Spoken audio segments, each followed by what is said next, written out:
खामोशी तूफान का पेश खेमा होती है। बैनुल अक़वामी सतह पर अमरीकी फ़ौजों की वापसी के बाद पाकिस्तान गैर मुतल्लिक हो चुका था। अमरीकी थिंक टैंक्स का ख्याल था कि पाकिस्तान काबिल इस्लाह नहीं, इसको इसके हाल पर छोड़ दिया जाए। इसका इलाज सिर्फ ये है कि ये ऑक्सीजन टेंट में रहे, न मरे न जिए, बस सांस लेता रहे।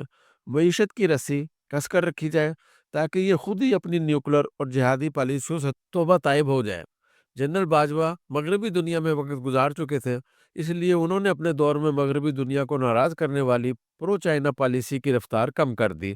जनरल बाजवा के आने से पहले पाकिस्तान तेज़ी से चीनी कैंप में जा रहा था और अमेरिका का ख्याल था कि यह बर्मा की तरह चीनी कॉलोनी या सैटेलाइट बनने जा रहा है। चुनाचे बाजवा इमरान दौर में अमरीकी तहफ़्फ़ुज़ात दूर कर दिए गए, सी पैक पर तवज्जो और तरजीह ख़त्म कर दी गई और अमरीका के साथ मामलात में बेहतरी आ गई।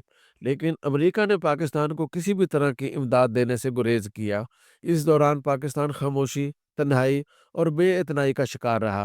अंदाज़ा हो रहा था कि कई दहाइयों से दुनिया के नक्शे में सरगर्म तरीन मुल्क अचानक सर्द महर कैसे रह सकता है। दो आलमी अफगान जंगों में मरकज़ी किरदार का मालिक ज़्यादा देर तक खामोश नहीं रह सकता। मौके का इंतज़ार था और ऐसा लगता है कि पाकिस्तान नए आलमी माहौल में फिर से सर उठाने लगा है। मगर 75 साल से हम अमरीकी कैंप में किराए के सिपाही रहे हैं और इसके फ़वाइद समेटते रहे हैं, लेकिन अब हम अपने बाजू के पट्टे फुला रहे हैं।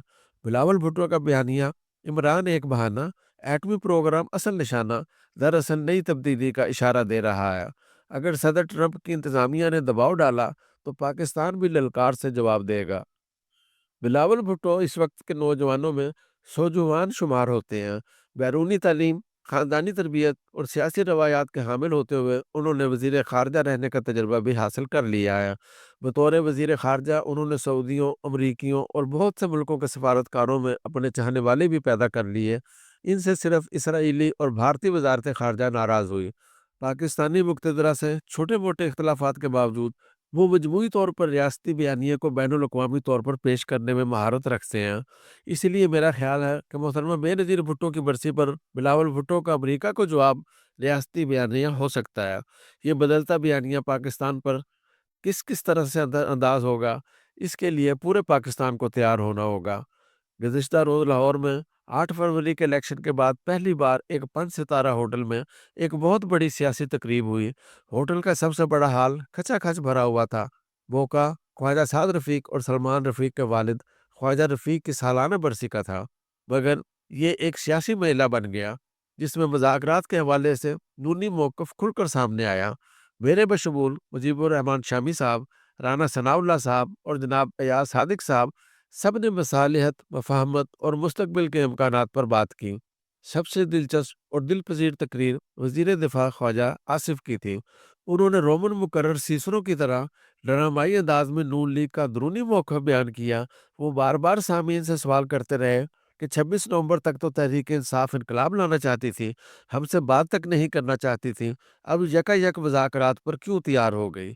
एक माहिर मुकर्रर की तरह वो सामीन से बार-बार सवाल पूछते रहे कि 15 दिन में क्या हुआ है? सामीन में से एक ने जवाब में कहा डंडा। तो ख्वाजा साहब ने फ़ौरन फ़िलबदी जवाब दिया कि मैं ये नहीं समझता, ये आपकी राय है। बार-बार सवाल दोहराने के बावजूद ख्वाजा आसिफ़ ने खुद भी सामीन को ये नहीं बताया कि 15 दिन में हुआ क्या है। ताहम आखिर में उन्होंने इंकशाफ करके अपनी सोच वाज़ेह कर दी कि ना मुझसे मुज़ाकरात पर मशवरा किया गया है और ना मुझे मुज़ाकराती कमेटी में शामिल किया गया है। फिर मुस्कुराते हुए कहा, देखना इनके मज़ाकरात में कोई चाल है, मोहतात रहना, इनकी चाल में ना आना। ख्वाजा आसिफ की तकरीर से वाज़ेह हो गया कि नून बहुत मोहतात है और वो समझती है कि तहरीक इंसाफ के मज़ाकरात एक बहाना है। असल में अब वो साजिश करके हमारी जगह लेना चाहती है। पीटीआई मज़ाकरात इसलिए कर रही है कि बैरूनी दुनिया के सामने अपने आप को एक सियासी पार्टी साबित कर सके और ये तासुर दे कि हम दबाव और तशद्दुद के बावजूद मज़ाकरात पर आमादा हैं। दूसरी तरफ नून में यह तासुर है कि पीटीआई के सरबराह को फौजी अदालत से 9 मई और 26 नवंबर के वाक़यात की सज़ा मिलना ज़रूरी है। ख्वाजा साद रफ़ीक और राना सनाउल्लाह की राय थी कि अगर संजीदा मज़ाकरात करने हैं तो नवाज शरीफ, जरदारी, फजलुर रहमान और इमरान खान के होने चाहिए। मुक़तदरा और अदलिया को भी उन मज़ाकरात का हिस्सा होना चाहिए। بلاول کے امریکہ مخالف بیانیے اور خواجہ سعد رفیق کے اعلامیوں میں بظاہر کوئی قدر مشترک نہیں، مگر اصل میں یہی دونوں آنے والے سال میں پاکستان کے دو اہم ترین مسئلے ہوں گے۔ امریکہ نے دباؤ ڈالا تو کیا پاکستان ٹرمپ کے سامنے جھک کر عمران کو رعایتیں دے گا یا ڈٹ کر کھڑا ہو جائے گا؟ بلاول کا بیانیہ یہ بتا رہا ہے کہ ریاست دباؤ کی صورت میں ڈٹ سکتی ہے، جبکہ خواجہ رفیق کی یاد میں ہونے والی کانفرنس سے اندازہ ہوتا ہے کہ ابھی نون اور پی ٹی آئی کی آپسی لڑائی کے زخم مندمل نہیں ہوئے۔ جب تک ان زخموں پر پھاہا نہیں رکھا جاتا، جب تک ایک دوسرے سے معافی نہیں مانگی جاتی، معذرت نہیں کی جاتی، مذاکرات کا کوئی بڑا نتیجہ نکلنا ممکن نہیں۔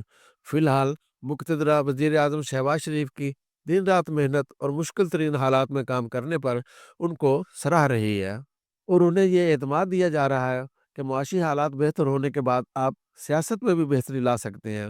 مقتدرہ کی طرف سے فی الحال خان کو کوئی رعایت ملنے کا امکان نہیں، رعایت ملی بھی تو مکمل خاموشی اور موجودہ نظام کو تسلیم کرنے کی سخت شرط پر ملے گی۔ بلاول کا بیانیہ مقبول تو ہوگا، مگر اس میں خطرات بھی بہت ہیں۔